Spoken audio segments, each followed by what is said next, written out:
Welcome to Bitcoin Live / The Organized Media with me, Nick, and Shankar. We had some technical issues with Restream because they sometimes do updates, but we managed and we pulled through, and here we are. Happy New Year, Shankar. Welcome back to Bitcoin Live. Yeah, Happy New Year, Nick, and really happy to be back after a gap of 2 months. Yeah, it's been a while since we did an update. I had to cancel a couple of times, but here we are, 2 months later. Lots of things have happened. The I think before call we just, want to are you jump there? into,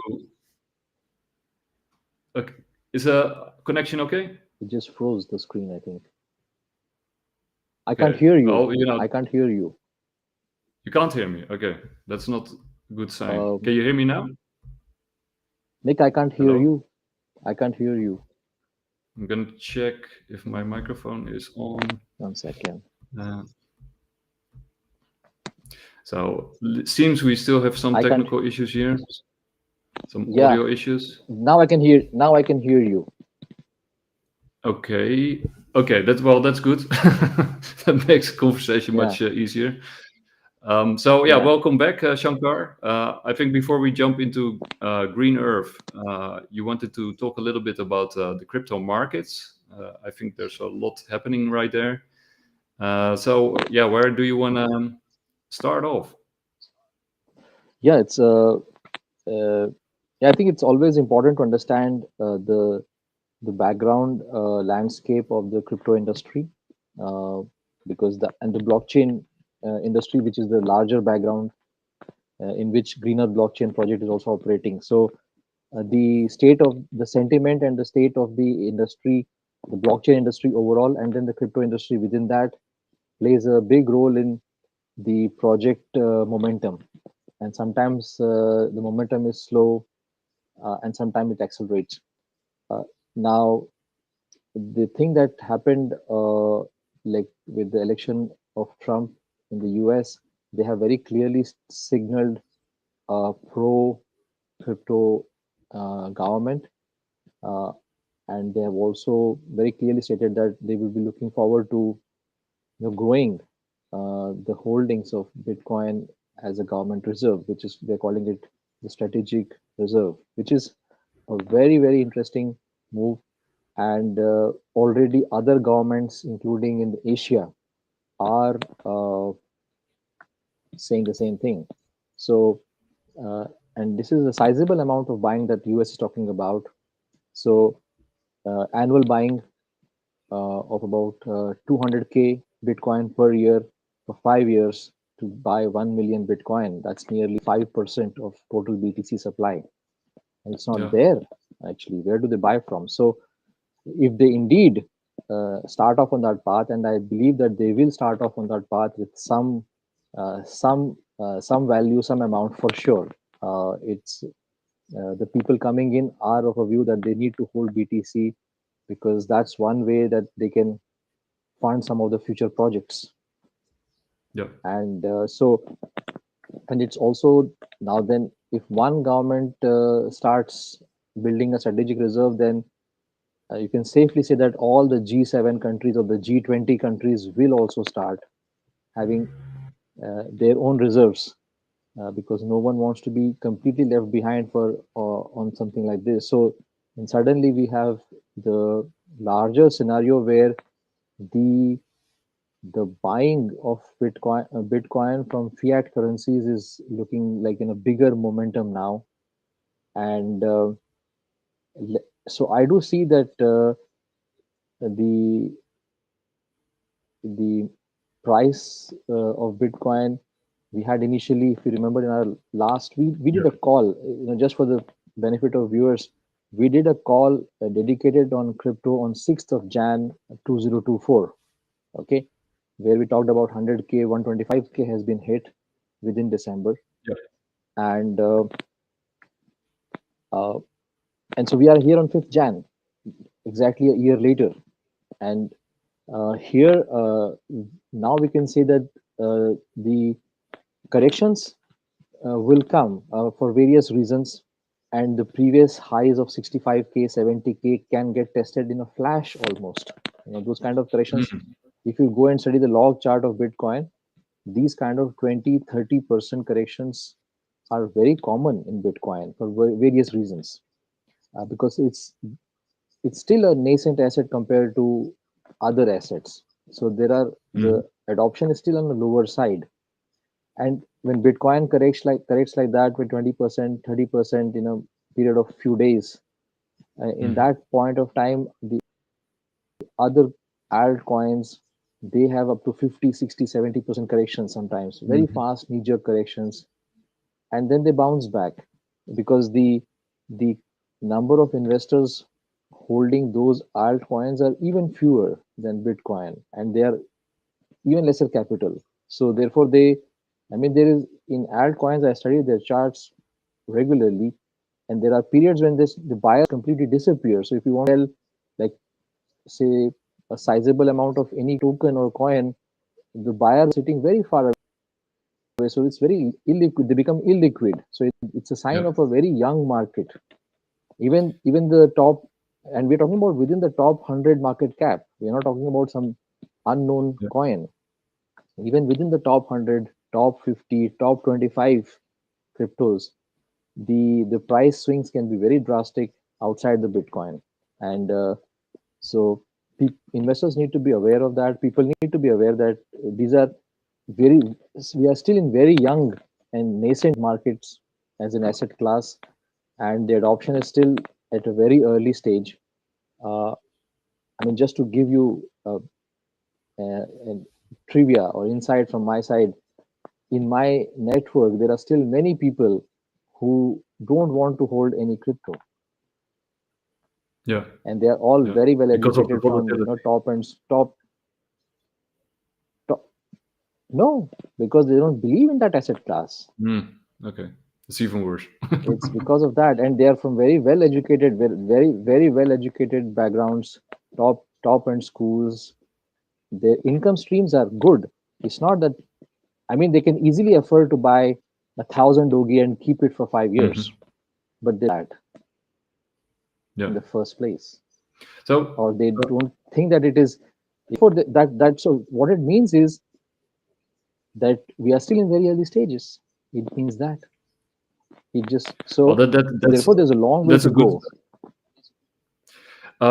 So I have two questions. Like the first one, you mentioned some Asian countries that might be interested in a strategic Bitcoin reserve. Can you maybe reveal which ones they are? Which Yeah, ones are talking about? based on the news that I have been reading, the blogs, the ones that are expressing interest are, I think, Hong Kong, Taiwan. These two countries are very tech savvy countries. Taiwan and Hong Kong. Taiwan is actually very very tech savvy, and Mhm. it's a semiconductor hub. So they and outside Taiwan and Hong Kong, I believe China already has a strategic reserve. They never Yeah. disclose that, but they have been, though they have been controlling crypto industry as such, but they would have at a government level for sure. And I would say at some point Japan also would, if US starts its strategic reserve, Japan would for sure start because they are the other side on that, uh, Yeah. equally deep financial markets and also very long term thinking that they take. So I would expect, once US formalizes its strategic reserve for Bitcoin and announces what they are doing as a plan and buying plan, buying policy, and sharing updates, we would rapidly hear countries including India, China, Japan, Taiwan, Hong Kong, all of own plans and their own updates. So therefore, it will just take off. And I mean, as per the published data, we currently have US one holder of BTC, and the number two is Ukraine. Okay, so Yeah. Yeah. that's we That's an don't know. interesting fact. Yes, and uh, I would have assumed China to be there somewhere in the top three five, but it is not figuring anywhere. So it's basically probably not released the data. So, but yeah, I can safely say that based on how things have happened for other asset classes, uh, you can safely say that every country which is a large importer of gold, building reserves for BTC, because and these two countries who are large importers of gold are India and China. Yeah, So they yeah, so and they I will think surely go, and European countries as well. So they and will all build reserves. yeah, and I think also, the countries that are very big into Bitcoin mining are probably also building those reserves, right? Like Russia and China and others. I mean, Norway and that's Finland. Yeah, Norway. Yeah. And and my yeah. personal opinion with Europe is that Europe is very well suited for Bitcoin because they're leading in the green energy transition. So it's kind of makes sense to sort of link up Bitcoin, and it will take away a lot of pressure of Europe's energy markets. Reduce prices. Make the whole green transition lucrative and beneficial to everybody. So it's kind of stupid that they haven't embraced Bitcoin yet, in my opinion. And I think that's the kind of change we may see in the next 1 or 2 years with the Trump government coming. It is a case of one Yeah. government, like especially the U.S. government is a large one, and a 1 million buying plan is no small plan. It is 5% of BTC supply almost. Yeah. So that is a very big plan, and then it will move others also to come in and start adopting and creating their own reserves. Uh, because if you have to create a reserve, you might as well create at 100k BTC level rather than 500k BTC level. True, true. So And and the other so thing, the first, yeah, go ahead. sorry, there's a slight delay on the line probably, but the other question that I had, you mentioned a drop. So do you expect actually things to first rise and then drop, or do you expect this drop to be imminent at any moment now? That's very difficult to tell. But uh, if I was looking at the BTC yearly data, yearly closing data, so in the recent years, or at least last 8 years of data, every 2 years of green closing means higher and higher closings. They are giving a following year with a lower closing, and then again the trend starts. So we've had two after the 2022 December closing it of around 16,500 17k level. December 2022, we had a closing at around 45 47k, I think, in 2023, and this time it's around 100k or 97 95k, whatever. So we made those big moves in last 2 years from 17k lows. Past data says that this usually gives a correction and then creates a lower closing, and then again the new highs start coming in. So it doesn't mean that we won't see newer highs during the year. It's possible. So it's possible that you may see 125 150k also, and then hit 70k and close around that, and then again take off towards 250k 300k. uh, the point is that the buying from governments with BTC strategic reserve, this is a very large capital, which is fiat capital coming into BTC. There is the moment that starts, uh, that was one source of capital which was not coming into Bitcoin till now. Yep. Till now, it was private investors, funds, they were buying. So the moment we have that, then the upsides to $1 million on Bitcoin and beyond, because it's because it is a very large capital pool that would come and take away BTC. So therefore, I would tell everyone who is involved in crypto that uh, it has done so much so far. Bitcoin has done from below $1 till 100k. So don't try to time and doubt those short moves again, because that's how most people got left out on Bitcoin Yeah. and every crypto. So 100k, 70k, 60k, what is high, what is low? So basically, if the way to see it is that whatever you're buying, there was a very good comment by someone on Twitter to a post I made, that if one is holding BTC for a 4 year period, they're always getting some gain. Yep. I think so. So I would say that one, whatever you are, even if it is like 0.0001 BTC you're buying, or let's say $10, the willingness to hold that for some time is very important, because that's how things are worked out. And the scenario is evolving, Yep. as we are speaking, with governments trying to come in and hold reserves.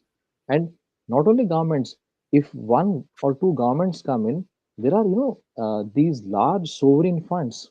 Like there is a sovereign fund in Singapore, so there are multiple sovereign funds in Saudi and UAE.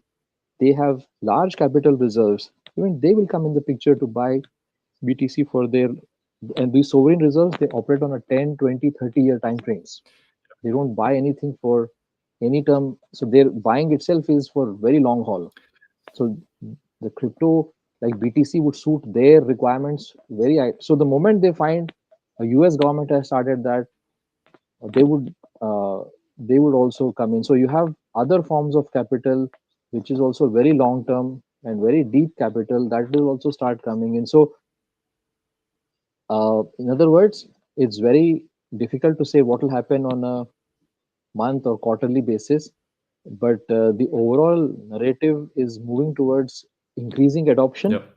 by larger capital pools, which means higher prices in Bitcoin can come, not necessarily next 1 month, 3 months. They're already coming, and but we had a big rally from 70K to 105K. Yeah. That's a 50% move. 70 to 105 is 30, exact 50% move. Yeah. Yeah. We had that in a matter of so just to have to wait for some consolidation, correction, something not play out, and then again things will start. But people should definitely absolutely aim for 1 million in Bitcoin. And then then you're talking about multiple years, A 10x, not. a Yeah. 10x Yeah. view. Yeah, I mean it will go there as Yeah. increased adoption happens. Um, do I have no doubt that Bitcoin will hit 1 million USD, but when I can't say. Yeah. Yeah. Yeah. The timing is, of So course, what everybody yeah, wants to know, but that's the most difficult no, part. timing is yeah. Yeah. So that we were always sure that 100K will come. It has come, and now I think Yeah. see, just to give you a perspective, uh, Bitcoin crossed the 10K threshold in 2017 for the first time. Mhm. Okay, in Q4 2017. Okay, it was around November. Yeah. So Yeah. 2017, and in December, it has December 2024, it crossed 100K for the first time. So it took Hmm. 7 years, 7 years to move from the threshold of 10K to the threshold of 100K. Yeah. It's fair to assume that it may take another 7 years to go to that threshold of 1 million. But the project is built for long haul duration, and Mhm. so I think it will go there as well. And it may take the same 7 years. People may want it tomorrow, but it won't happen. It may take 6 years, who knows? But 6, 7, whatever years, but it will go there eventually. And with larger buying, the prices will move on. Yeah, and then even if it accelerates, then it might still take 3 years, uh, even if it's curving upwards or something along those lines. And I think we I should think. no. I think we should not put the 3 year thing. That's where the people tend to, the wrong people tend to come in. Okay, okay. And Yeah, I I think think you're yeah. also pretty bullish on Litecoin, right? You want to talk a little Yeah. bit on that before we move Yeah, on? so once we establish the base for Bitcoin, and that there's a view Yep. here of 10x rise over the next 6 7 years, 7 years, let's say, just replicating what happened from 10K to 100K, 100K to 1 million, the same 10x move. This time, it's aided by larger capital pools, so it's possible, very much possible. So with that in place, with that hypothesis in place, the best way uh, for most investors is to buy Dogecoin, because we have seen in our research very clearly. Anybody can do the annual data study, and they will find that the Doge, uh, which has been our top pick for last 2 years, 3 years now, is always exceeding Bitcoin returns in those Hmm. 3 4 5 year time frames. So uh, it's on the Bitcoin chain, and so truly decentralized project, one of the five truly decentralized projects: Bitcoin, Litecoin, Ethereum, SHIB. So it's one of them. top pick for multiple reasons in terms of increasing adoption, global visibility. So I would say that will be the number one pick for ahead of LTC, ahead of Litecoin. So the number one remains Dogi. Nothing has changed, and But the then, uh, I do have like two questions on in that regard. The first one is, Litecoin is about to have like an ETF because it's more, yeah, basically commodity. It's sort of signaled that that might happen next month. Of course, it's very unsure and it's not financial advice. And the second question is, doesn't Doggy Coin have an inflation problem? Right, the amount of new yes, tokens that is yes, created. yes, they're 5% per annum. I think that's where it is, around 5%. So you're right. That is where it differs from both BTC and LTC. LTC is an exact copy of BTC with 4x more supply and four years behind in time Yeah, compared to BTC. Okay, so so the so when we take longer term view, LTC is extremely bullish because many of these many assume that BTC adoption starts with sovereign funds, with countries, strategic reserves. Some of the other countries and some of the other funds, they are seeing LTC. It's the same setup, technically same Bitcoin chain, just 4x more supply and 4 years behind in time. So it's on the a bit behind in terms of the supply release. They will say this is exactly that, and we should have this because at some point the price discovery will happen on this, and we have the biggest upside available here. yeah, So I expect that LTC at some point will just take off when those sovereign funds and some of like let's say some countries they um say Vietnam or Thailand, they may not have the ability to buy like let's say Hong Kong or Taiwan the Bitcoin reserves, but they may accumulate some LTC because that they can easily buy. And the hypothesis, and they will be seeing that some funds are buying. They will have some advisors who will say at least take this. If it takes off, it's a very big payoff for you. yeah, And that's how. So LTC has been lacking that larger buying to take it to the next level because that signals that it has started following the path. So in I tell my friends that there are very few in the network who bought BTC at 100 level. Okay, today there are one or two, but there are not many. From 500 onwards, there are people. Okay, or 1,000 onwards, there are more. Uh, but nobody at 100 that I know in my immediate network or known people. So, or maybe has not disclosed. So, but LTC is giving you that opportunity to travel that path, yeah. which Bitcoin has done from 100 to uh, a path which is along that, not the same levels as price in BTC because it's higher supply, but it will show you Mm. that path. So it's happening in front of everyone, and it will be quite poetic when LTC does that, and everybody would know that it happened in front of them, and they didn't participate in that. Yeah, so it's kind of ironic because many people are always asking what will be the next Bitcoin, and but basically you're saying Litecoin Yeah, is the next Bitcoin. Litecoin is the yes, I have no doubt. In terms of uh, structure and construction, it is exactly like Bitcoin, and it is at larger supply, 4x larger supply exactly, Yeah, and it's bit behind in time because it started 4 years with a gap. So there's more percentage to come out, yeah, and so the prices start really moving up as the supply starts closing out, when you're at 95, 97, yeah. 98% mining done.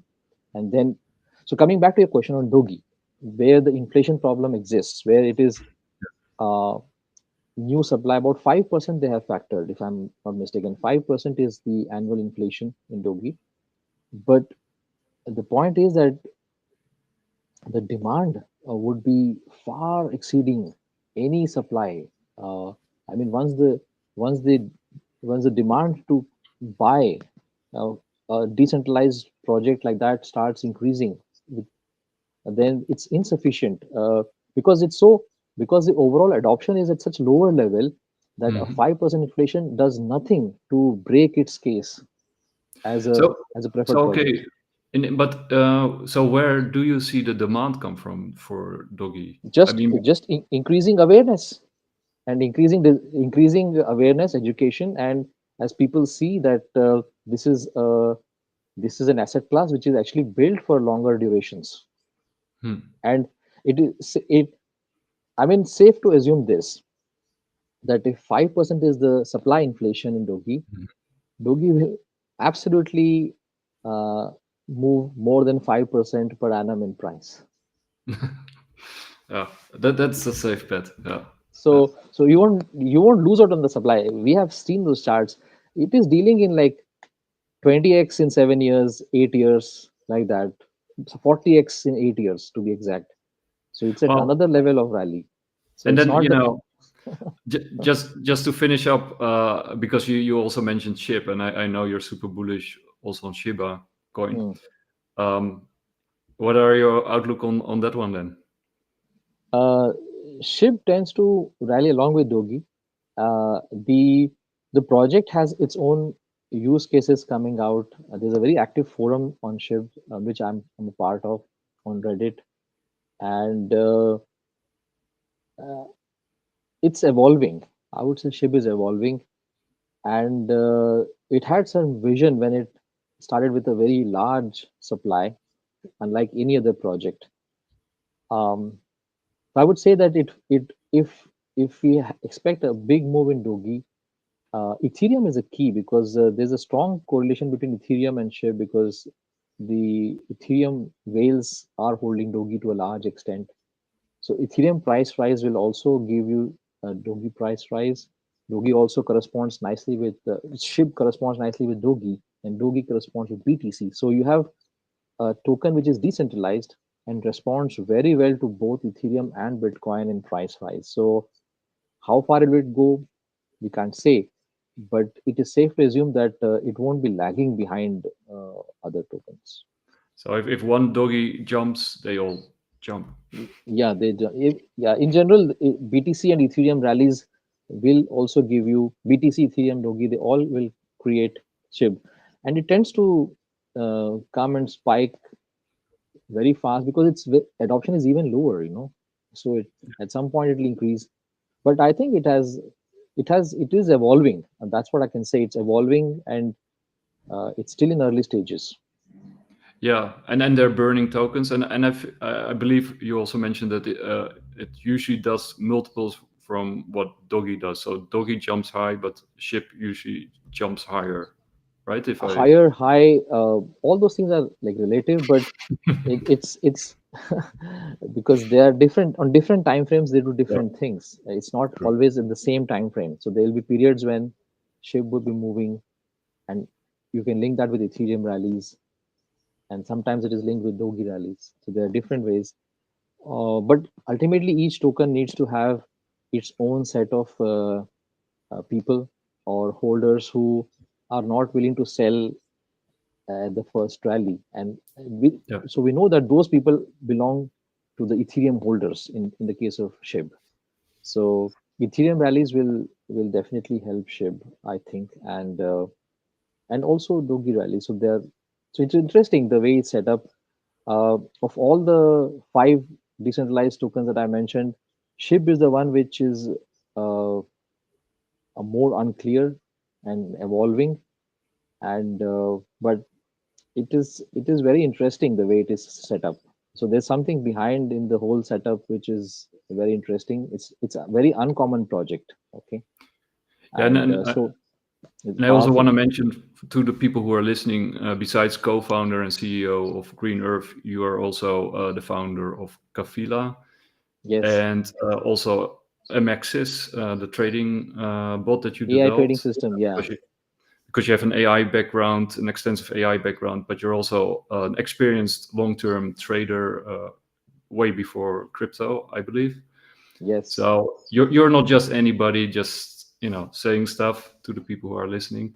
And we have done many shows already together, also many shows on Green Earth, and yeah. So I want people to be aware of when they hear you speak, So that I there's think a I'll summarize the crypto market I'll summarize by this. This is a message that's going out on New Year for people in the network.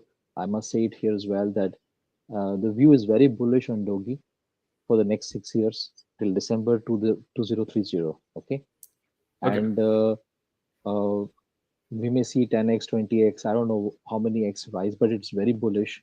So people should hold, in my view, some Dogi coin, or when it corrects, add some more. But in the next 6 years, we will be. I believe that we'll be very positively surprised by how far Dogi can go. Well, I'm glad to hear that, because I am also a holder, still a holder of Dogecoin, and I also Mhm. hold some SHIB and some Litecoin. So Yeah. uh, So just for full disclosure, and this is not yeah, financial advice, but well, let's just yeah, jump into Green Earth, because that's why yeah, we're here. yeah. So to Only now, the secrets. so the work of the day is to, yeah. So re-welcome on Restream, everyone. And so yeah, uh, this is our disclaimer. Green Earth Yep. blockchain token is the utility token meant for the working of the Green Earth blockchain project. The GEBT token does not represent any asset or security, and there are no guarantees of any type regarding the token price appreciation over any time frame. And forward-looking statements in this presentation are not guarantees of any performance or specific targets. And like in any software or blockchain project, technology risk and market risk are involved in this. So Yes. um, let me just take a few seconds or a minute to give a summary of our vision, which in case somebody is seeing this program for the first time. Um, See, our vision has 3 points, the Green Earth blockchain vision. And the first uh, part of Green Earth blockchain is to uh, bring value to the undervalued uh, parts of the natural ecosystem. And when we say undervalued, we actually mean undervalued, as in we believe that the natural resources, the knowledge about natural resources, about natural healing, about all kinds of things related to uh, things that come from nature, including the oxygen we breathe and the water we drink, they are taken for granted and almost assumed to be free, whereas they are not. And if we, and that is because they're assumed to be free or taken for granted by all capitalist systems, they tend to be abused significantly. So the vision of Green Earth is to show people that uh, what is the real value of these systems. An authentic, a food which is authentic, a natural product which is authentic, they have some value. And often the systems which are trying to do marketing on a mass scale, they are producing with various defects, adulterations, and to just bring prices down. So my common example that we quote is honey. We see honey on e-commerce sites at all prices. So, what is the real price of pure honey? Nobody knows. But we know that it is nowhere near the lower end prices that people quote, because many of them are adulterated with sugar syrup or some kind of Yeah. other thing. So, the reality is, because they are also marketed as pure honey from the forests, people think that yes, maybe this $1 per bottle is the real price of honey, whereas it is not. The real price of honey is probably somewhere around 18 or $20 per 1 kg or half kg, depending on what. Even within honey, we have the wild forest honey, which is grown in the forests and harvested by tribals, and then we have the boxed honey, which is more like farming, like farming of eggs by poultry hen, etc. So that comes at a lower cost because it's more managed. So the reality is that the prices are of authentic foods are much higher than some of the prices we see on e-commerce sites.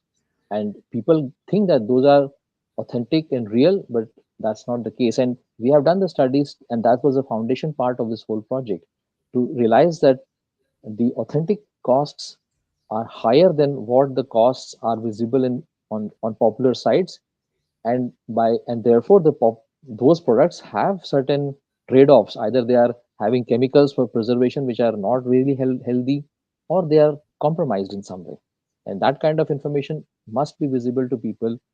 So the purpose of Green Earth was to have a totally transparent chain of from the producer to the consumer, so that anyone who comes to our site, they can see the full chain of from the producer to the consumer. Every person involved in the product is visible by name, so that you know that this is the person, this is the entity which touched our product, created the product, packaged the product, delivered the product. And we also show how much each of them, including the producer or farmer, packaging unit, delivery, marketing unit, they have earned out of the amount paid by the customer. So that kind of transparency doesn't exist anywhere in the world, and we have created that system. So that's the first and core. The second is that we want to build a community of people who think like this, who value nature and natural resources and natural assets and knowledge about nature. Because we know that people like this are everywhere, but there is no one place where they can all come and say that, yes, this is our project. So Green Earth blockchain is that project where they can all come together, hold the tokens of the project for the work or contributions they do, and uh, as and when the project grows bigger and succeeds, they also benefit by holding the tokens of the project.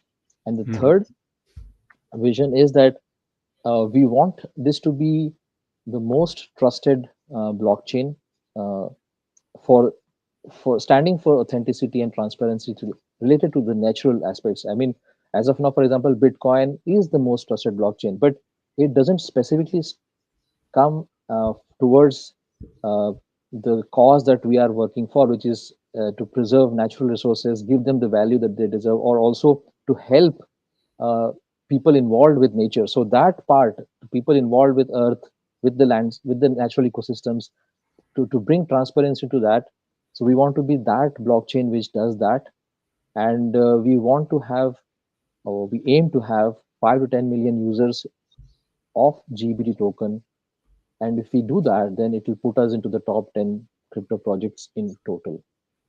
Yeah, so it's one of those projects that nobody knows about yet, Mm. but they should take notice, and that's why we're doing these shows, of course. Right, Also about right. the honey,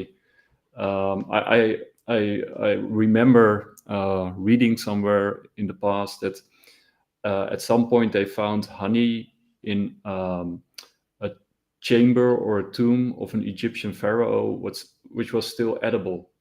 Yeah, Right? yeah, It's kind of that's true. amazing product, honey. Yes, in fact, that's it is the only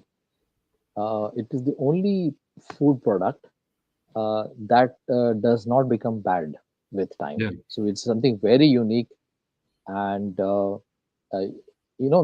in many of the natural uh, healing systems or natural therapists, they use honey as a very high grade antiseptic. They called it So, the for food of the example, gods, right? yeah, it's, I mean, it has properties. Obviously, if it honey which is pure can live 2,000 years, like, or Wow. maybe 5,000 years if it's in the pyramid. So, and it has antiseptic properties. So that it has something in it, and so yeah, and the thing is, this is the point. If people can understand that, just because more people want to eat pure honey, the honey production will not increase by itself. So Yeah. there it is like Bitcoin. I mean, just because, suppose tomorrow everybody in the world says, I want Bitcoin, we won't suddenly have like 1 billion Bitcoin coming from somewhere. No. Okay. Similarly, if the whole world says we want to eat pure honey only, and suppose there's a home test, like a diabetic test or whatever, sugar test. If we have the home test system which measures the purity of honey, and everybody wants pure authentic honey, we don't have that honey there, and you can't push those honeybees to produce more honey. That's very finite in supply, and it Yeah. has, and with year to year it goes up and down, but it is a fairly finite and to an extent reducing curve in production, because their habitats are reducing or lower Yeah. quality, etc., etc. So I mean, this is discussion which I had with Sandeep, my co-founder in Green Blockchain. Bitcoin is finite supply. pure authentic honey is decreasing supply. Yeah, pure So scarcity. so Yeah. it's not just static, it is lower, it's going lower year after year. So imagine the kind of price rise if it was actually tracking the authenticity. It is very very so that is the kind of message we want to take forward to people, that authentic foods and authentic natural products are actually quite scarce, and and their and by value needs to be, raising yeah, and by and by raising giving them aware higher score, yeah we give them the weightage in the system.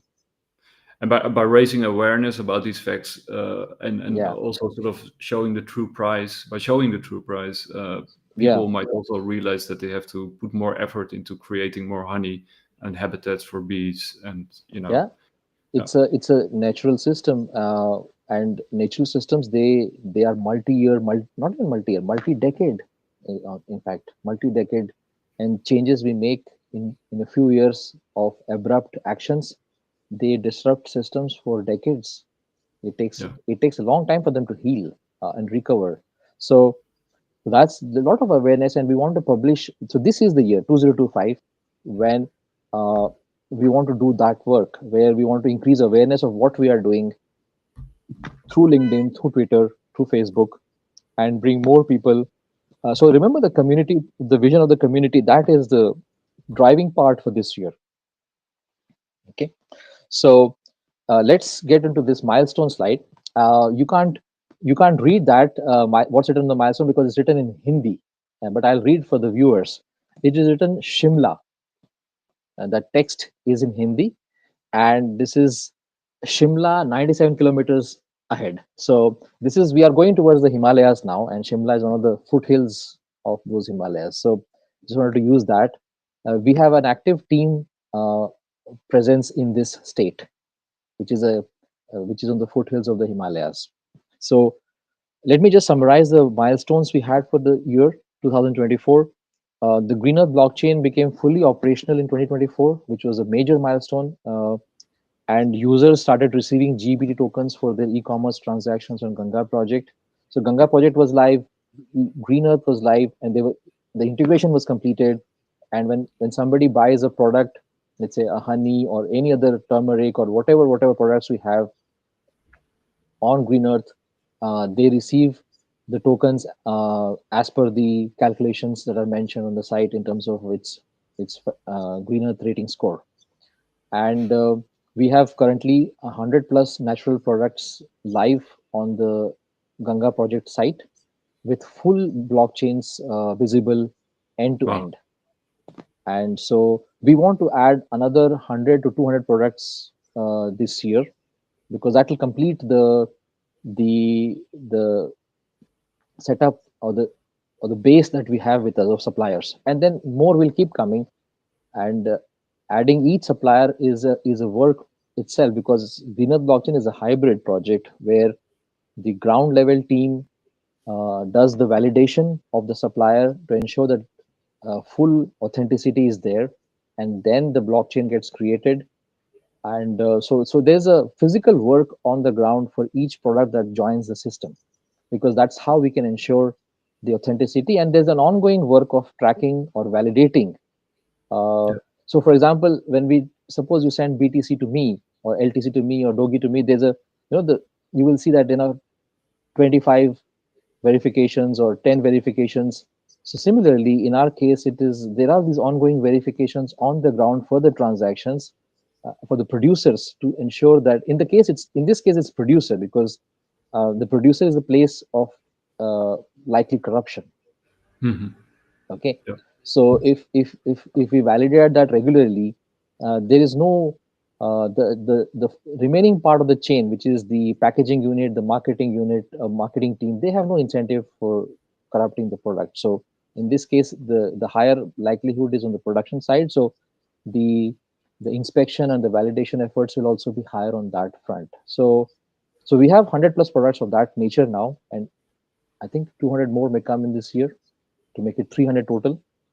And that will be a sizable set of natural products, food products, and natural products which are not food, like skincare products. They're coming on Green Earth.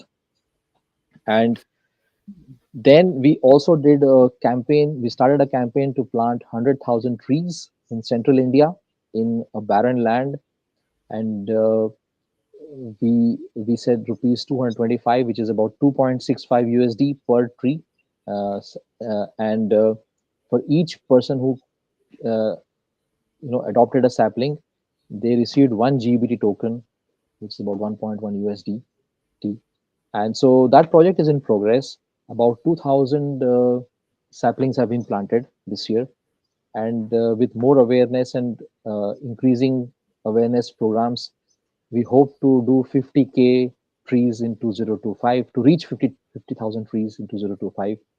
And that project is in progress. It was a main project for to increase awareness and of GBT, as well as the project cause of Green Earth. And And we then, covered it also in our last episodes. yes, we covered that in the previous calls.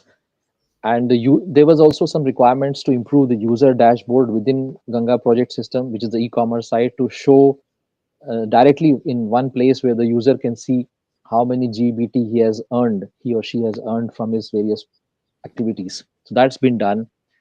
And we also have started something called Ganga Knowledge Camp or Ganga Consciousness Camp.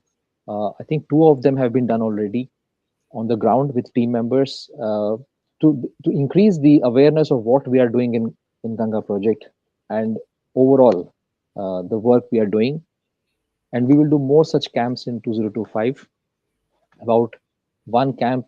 Uh, Ideally, we would like to do one camp per month for 2 3 days, but we may do one camp per quarter in for this year. And the next one is that on Ganga project, which is our like e-commerce site, the one which people see and interact with. There we also have a place for ecotourism, which is also part of Green Earth use cases. And so ecotourism project groundwork has been started this year, where we will identify what kind of stays can are doing it correctly, and they can get listed on Green Earth Ganga project, and people can book those ecotourism stays through Ganga project and earn tokens for that. And so that part of selecting has started. So that use case has started, and we may see the ecotourism stays getting listed on Ganga project in 2025. Nice. And all of them, these are going to be mostly in the Himalayas as well as in the deserts of Rajasthan. So I think these are the two areas we are currently seeing. I still have to visit And India.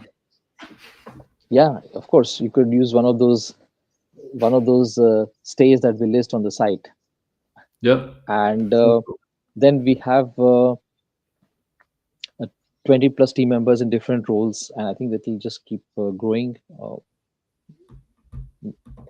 One second. Next slide is, Yep. yeah. So this is just a summary of gangaproject.com, which is our e-commerce site for people who have not heard this before. Ganga Project is the e-commerce partner and strategic partner of Green Earth blockchain, which is based and registered in the UK. So Ganga Project is the entity on the ground, because Green Earth blockchain is a hybrid project with a blockchain and physical chains on the ground. So the Ganga Project is the physical on the ground chain with the e-commerce setup that executes the vision of Green Earth blockchain on the ground. And and the products and the product blockchains, they all become visible on Ganga Project.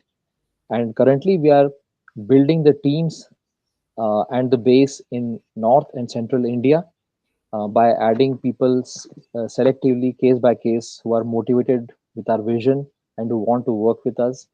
And that's how the team is growing on the ground. And these team members who are coming in different states, they are the people who will become our future validators and project nodes and admins. Yeah. So to summarize, 2024, you have been building very hard and achieving many milestones. And so, are you expecting to see the fruits in 2025? I think uh, I think 2025 will still continue to build the vision and execute When you say fruits, I think we are already seeing the first project live. But I mean, we have to define what a fruit means. Does fruit mean a spike in the token price, or does it mean adoption? I would say increased adoption is what we want to see, and our goal is to reach 100K users for GBT, because as per my study of various crypto blockchain projects, projects have reached 100,000 users. They have then stabilized uh, fundamentally at us and then moved on further. And below that is when they are not really set up for the longer haul. So they can still fade away. So we want to reach there, the 100K mark. I think 100K users for GB token.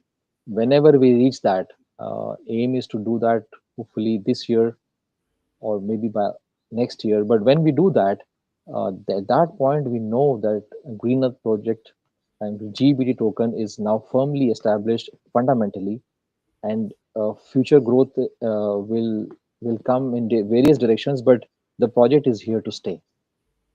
Yeah, you first have to create the base before you So can. so I would say, so fruits of success sounds very attractive, but I think it's for another time.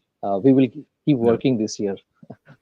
Yeah, it's a huge project, a huge undertaking. I mean, like you say, you have to add every product by hand And almost. You know, it's like, yes, and there's also a lot of awareness building. People are when they hear the concept, they immediately want to know more, participate. So that is making sense. So that's why I said this is the year where we have to build awareness for the yeah, project, and that will bring new users. Now, how many users we will see, but I think the awareness will take us forward, because the project that is technically there, yeah. constructed, operating, and it can now scale up in terms of user base.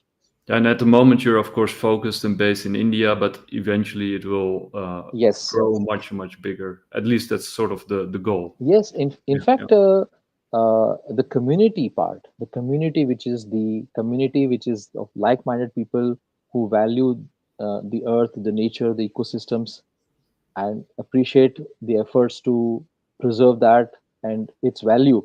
They are all over the world. And so when we say this year we want to build the community, that will so while the Ganga project e-commerce system will be in India, the community expansion would happen this year, and we expect to have people coming from different parts of the world into the Green Earth project in various roles this year.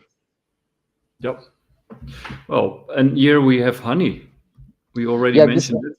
Yeah, this is the sample in case somebody hasn't seen or somebody seeing this for the first time, the video. This is just an example, a screenshot of the of a wild. It's called wild mixed flower forest honey. So it's within honeys also you have like one specific flower sometimes. So this is a mixed flower. I mean, as natural as it can get in a forest. And so this is taken directly from the tribals who are taking this honey from the forest in central India. With a very dense forest there, and so the chain is what makes this project really unique. So we on the chain you can see the entire uh, set of people who are involved in the production of this product, from the farmer, or in this case the farming unit, which could also be in the case this tribal unit which is producing the honey, and marketing unit, the validator. There's a project unit there in each region, that, and there's a beneficiary, a 4%. If you see, there's a 4% beneficiary in every Yep, chain, and these beneficiaries are basically people who are handicapped in some way, and yep, or socially marginalized, weaker sections, and these are people who are supporting the Green Earth blockchain project on the ground, despite their various limitations. And so 4% of every product that we sell, we allocate it for their benefit, the handicapped people. And so that is the beneficiaries are those 4%. That 4% is the beneficiaries, and they are trying to help the project and increase awareness despite their handicaps and limitations. So that's why we want to help that section through our project. yep. And there's a 20% for Ganga project, which is the platform fees for to run this whole show. And that Yep. 20% that is coming to Ganga project is the income for the project, and which we move forward and keep working. Yep. That's our margin. And if you see the next slide. Yes. Uh, the adopt a sapling Yep. slide. So Yep. this is the one Okay. that we have discussed earlier, just for reference purposes to people, that this project, we will continue to take it forward to more people this year. And because this is something that needs to be done year after year to rebuild the forestation. And we what makes the project by Green Earth unique is that each and every sapling that is planted has a unique identifier or reference number, and that can be visible to the person who has adopted the sapling in his dashboard on Ganga project. So that makes And it unique. And there's a token which is released, one token per sapling, 1 GB token per sapling. And if anything happens to the sapling in the first 2 years, which is the usual period of mortality, we would replace that with another sapling from our nursery. So once a person adopts a sapling, he or she will always have a sapling on his or her name. So with the so it's fully tracked and fully replaceable, fully insured. So this is something that we think that more people will adopt as in awareness increases, because we started last year in the summer. And the thing to remember is that saplings can only be planted in monsoon, which is mhm. the period in July, August. Okay. Yeah. And And so there's a very limited window to plant them. So while we collect the adoptions at different points of the year, suppose today you say, I want to adopt, let's say, one sapling. So you would pay for that, but the message you will get is that that's good, but the sapling would actually get planted in July, because that's when the season is suitable. yeah, so there's a lag there. And this is also a highly creative way to use non-fungible tokens. And these days they call it real-world assets, I guess, would be the term, the Hmm. buzzword.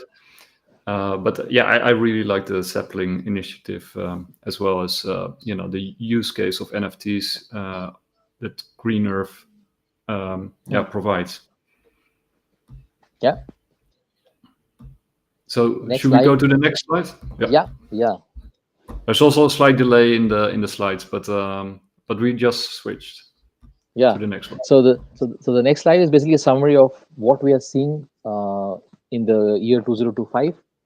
And so far, our vision is to see India as the largest user base for GBT, because maximum adoption and use cases are going to roll out here. And 1 million GBT users is the target milestone for us. And as we discussed earlier, 100K GBT users is the first requirement, because that ensures that we are on the right track. And by reaching 100K users, we know that we have established the project.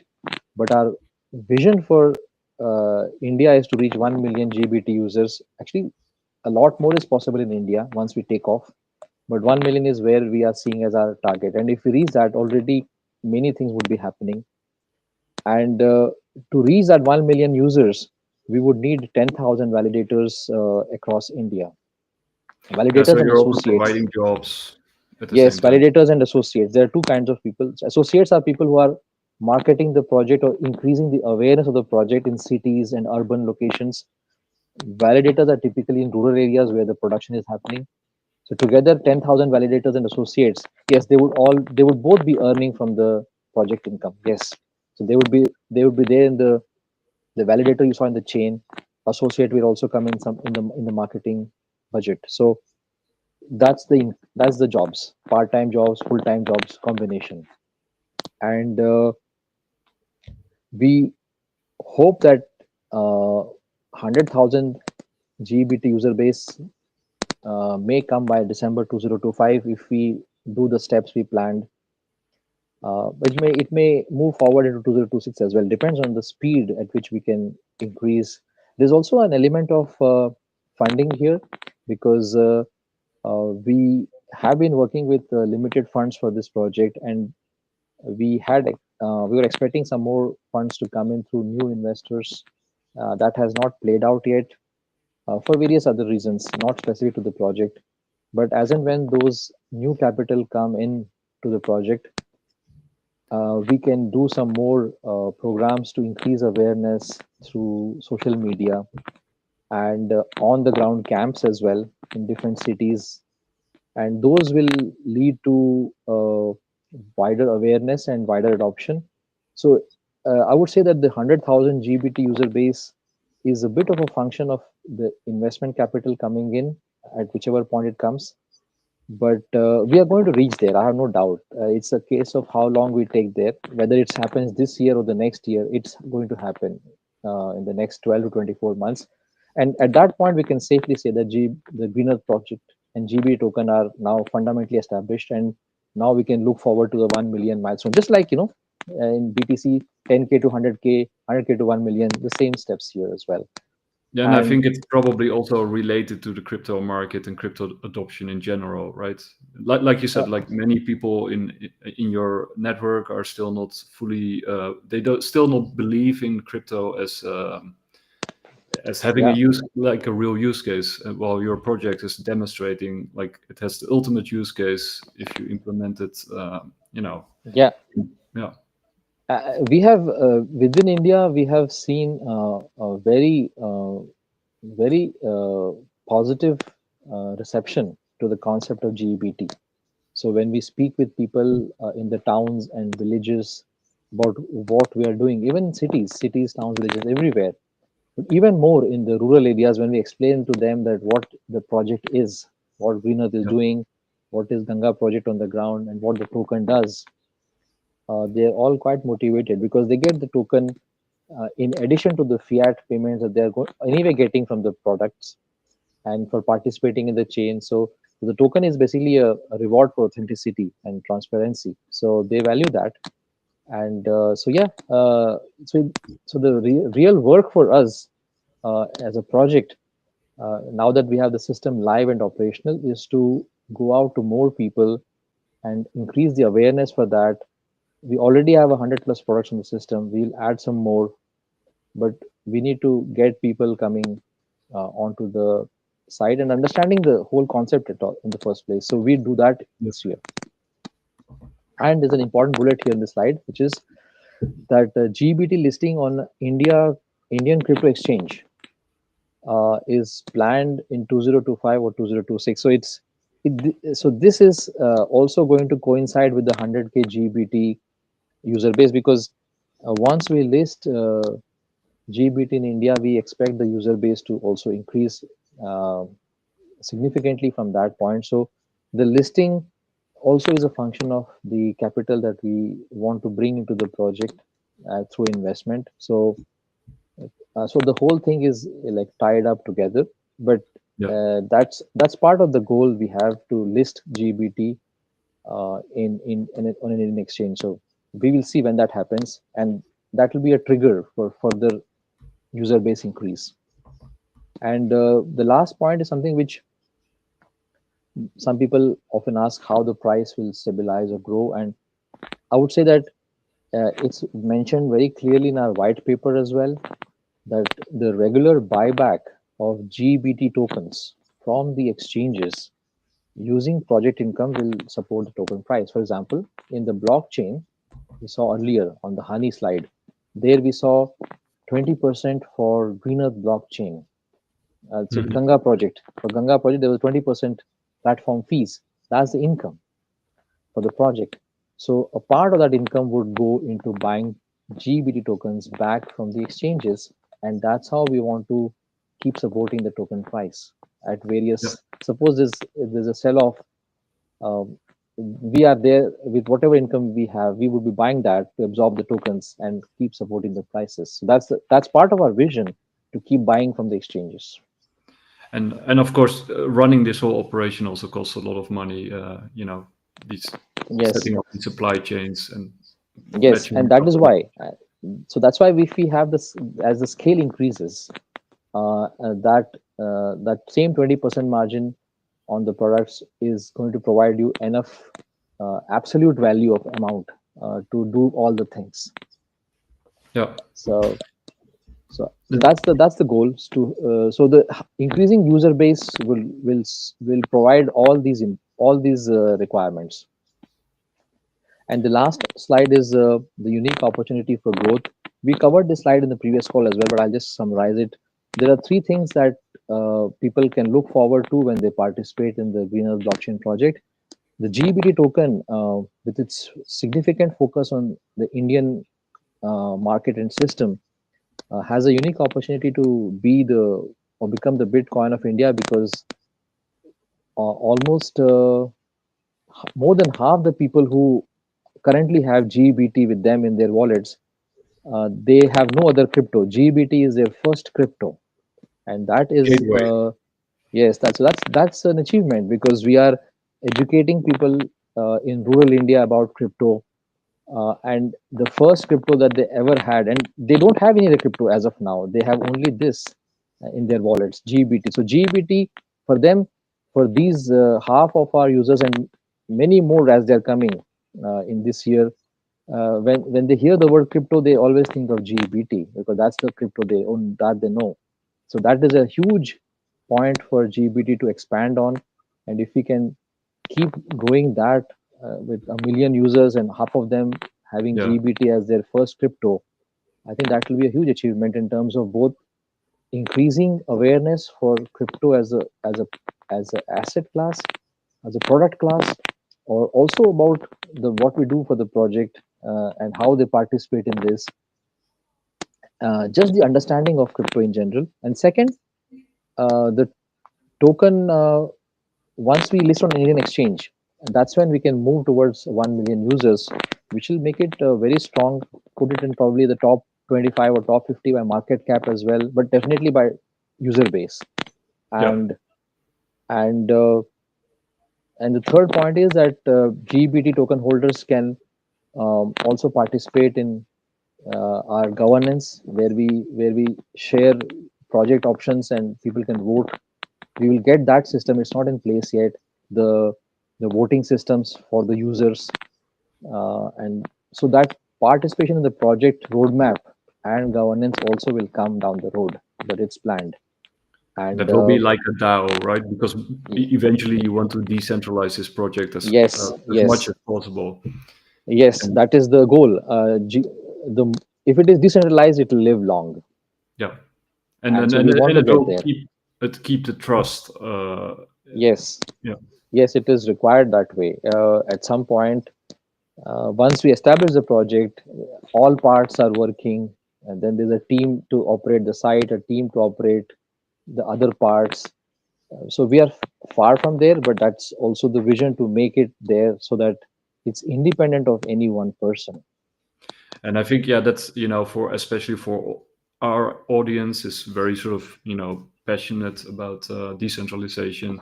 So I Yes, think it's important to emphasize that that's sort of the end goal and the oh yes, mission, to sort yes. of give End it back. goal is, yeah, Green Earth project.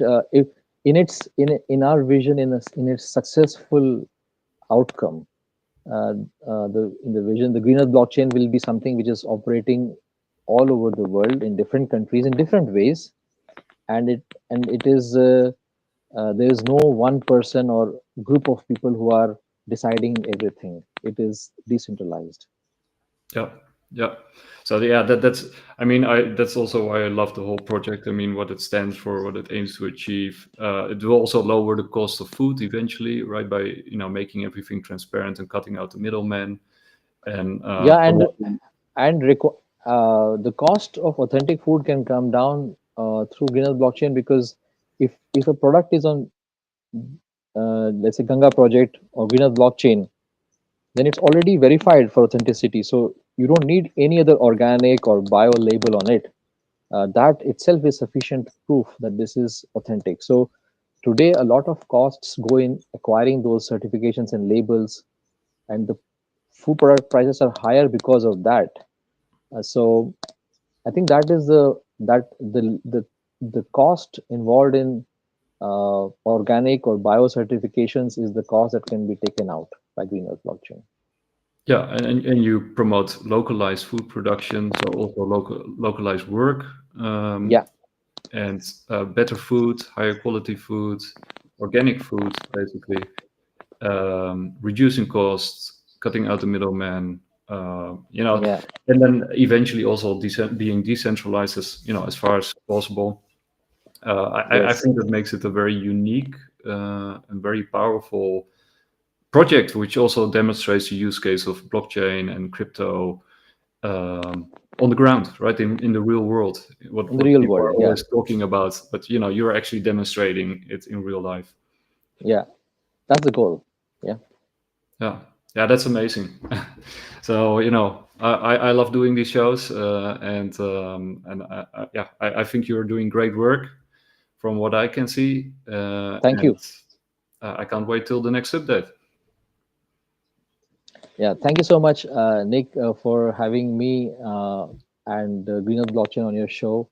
We always like to share updates through your channel, and so yeah, I'm very happy that we spoke today in the first week of Jan, just like we did on 2004, 2024, first week of Jan. Share the overall crypto market view, which is bullish, continues to be bullish, and our own work on Green Earth Blockchain, which is a pretty long haul project by the way you see things in the parts of the project. So, but yeah, so we want to do that, and we will reconnect with more updates maybe in a month or so. Yeah, yeah. And for people who want to join and learn more, follow all these links. We'll also link it down below. We'll also link down the previous shows in the playlist down below the video on YouTube. Yeah, And yeah, a project with so many moving parts, yeah, it makes sense that it takes some time to get it all on the road and working. But yeah, I think you're doing an yeah, amazing that's job. true.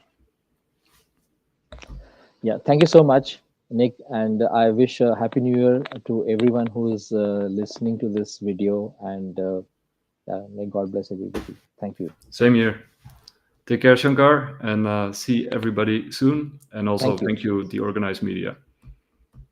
Take care. Thank you. Yeah. Bye.